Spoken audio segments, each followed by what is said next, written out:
2 years after the extinction of the Vraktar swarm, the galaxy had learned to fear the dark again, and the creatures that emerged from it wearing human faces. Captain Elena Vasquez, she had refused promotion after her return from Council space, stood in the observation deck of Sanctuary Station, watching the newest additions to humanity's growing alliance conduct joint training exercises. Through the reinforced windows, she could see Kethvar fighters practicing attack formations alongside human interceptors, while massive granite collective mining ships worked to install defensive platforms around the station. The sight would have been impossible 3 years ago. The Council species had barely acknowledged Rim world governments, let alone formed military alliances with them.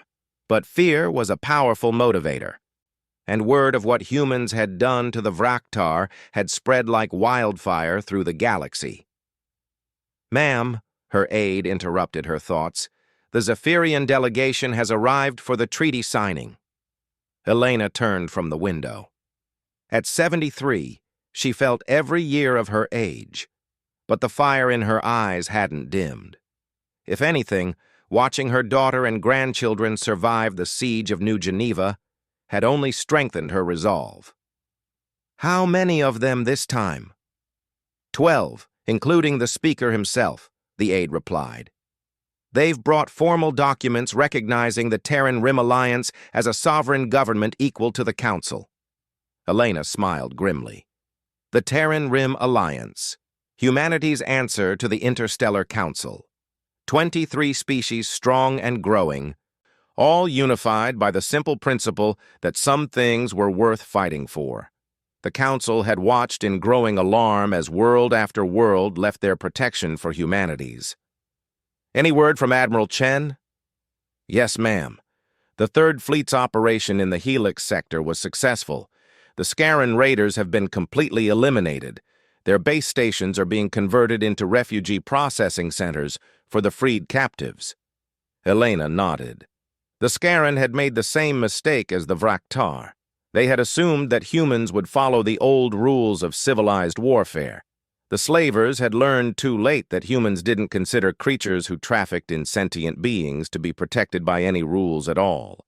The conference room doors opened, and the Zephyrian delegation floated in. Their leader, the same speaker who had dismissed human concerns 3 years ago, approached Elena with what passed for humility among his species. His bioluminescent patterns were subdued, almost apologetic.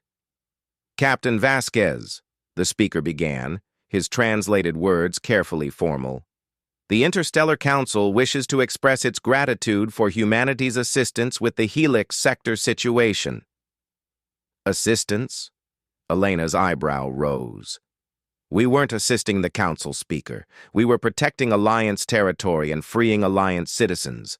The fact that it happened to solve one of your problems is purely coincidental." The alien's tendrils dimmed further.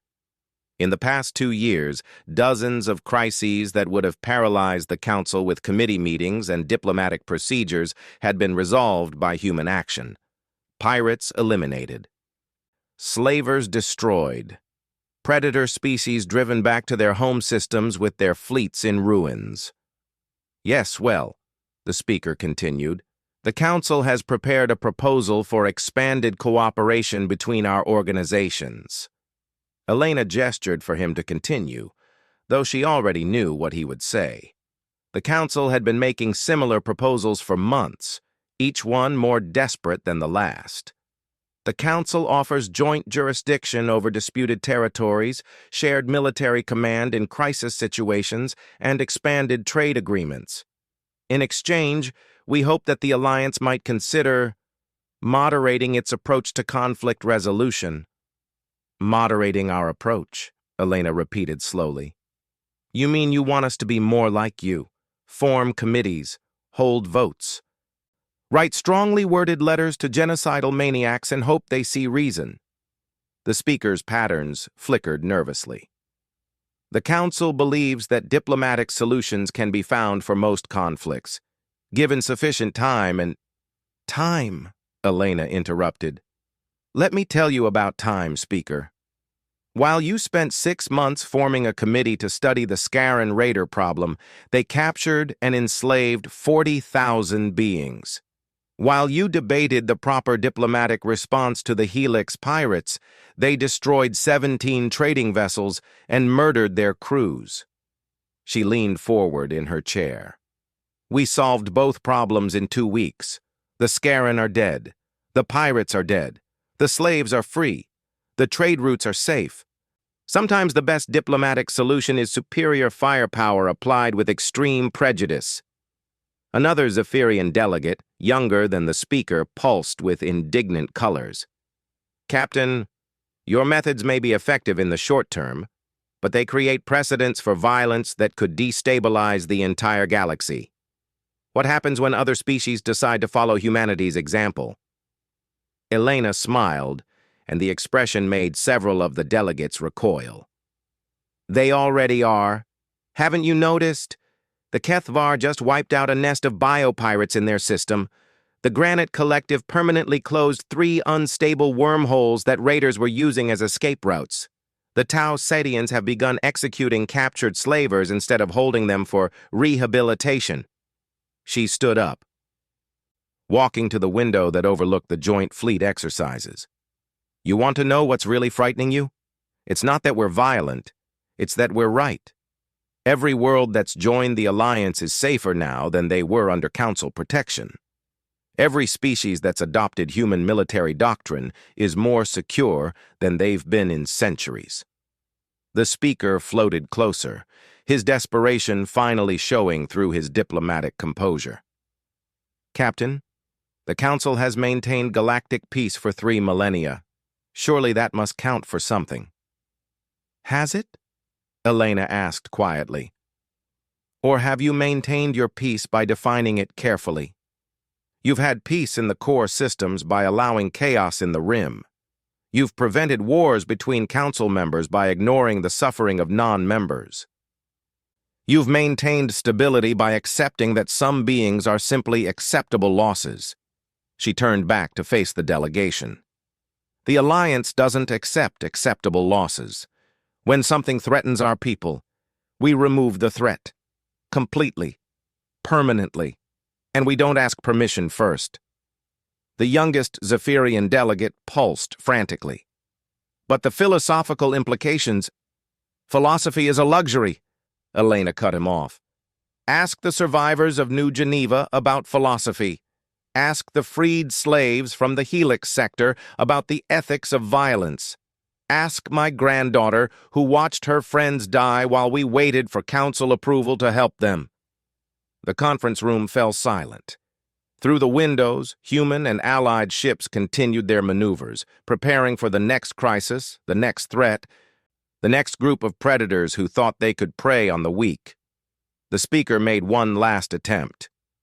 What if we offered humanity a permanent seat on the High Council, full voting rights, command authority over Council security forces?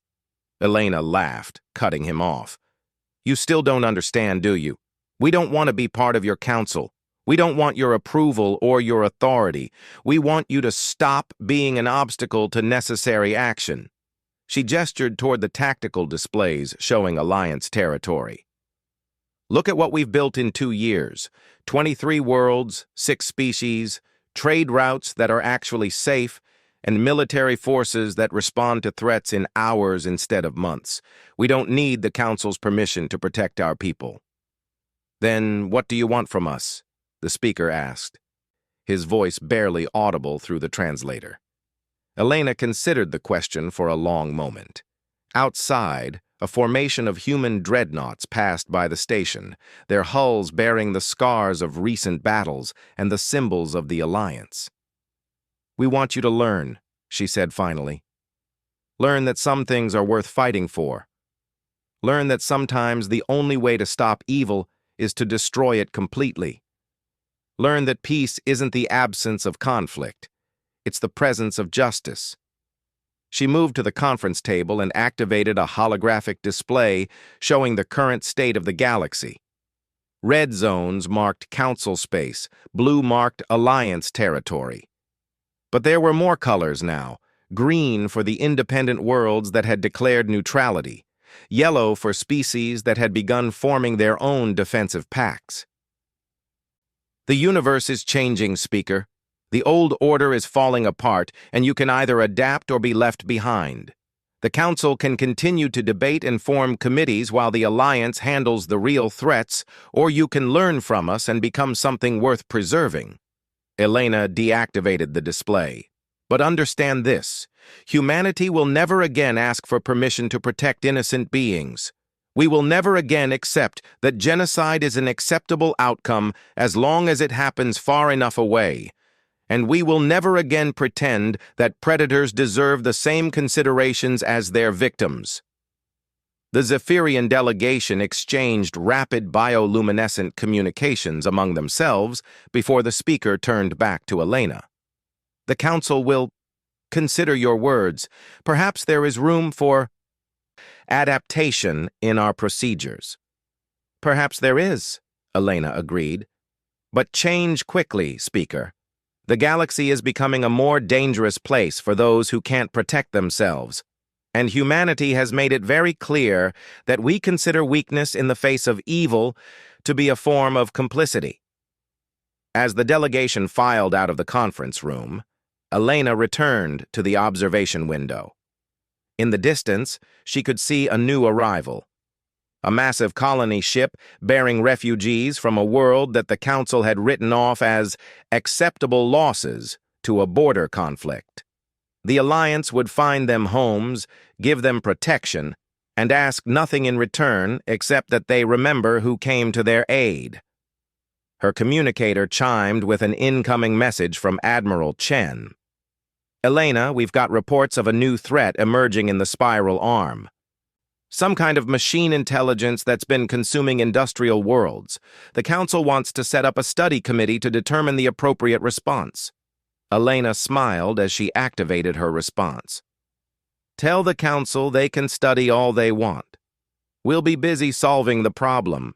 Humanity doesn't have time for committees when people are dying. As she signed off, Elena reflected on how much had changed since that day she walked out of the Council chambers. The galaxy had indeed learned fear, but more than that, it had learned hope.